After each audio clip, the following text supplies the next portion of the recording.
ઘટના બનતા જ દીવમાં દોડાદોડી થઈ ગઈ। દીવ જિલ્લાના વણાકબારા ગામે જેટી પર આ બોટ ચડાવેલી હતી। હનુમાન પ્રસાદ નામની આ બોટમાં રિપેરિંગ કામ થઈ રહ્યું હતું। એ સમયે જ અચાનક આગ લાગી।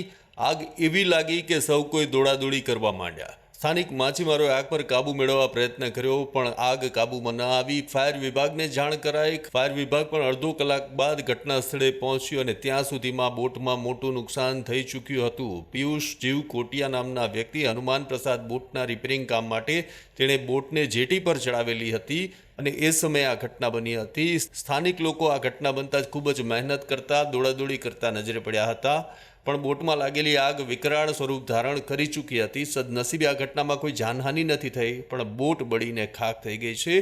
બોટમાં મોટું નુકસાન થયું છે।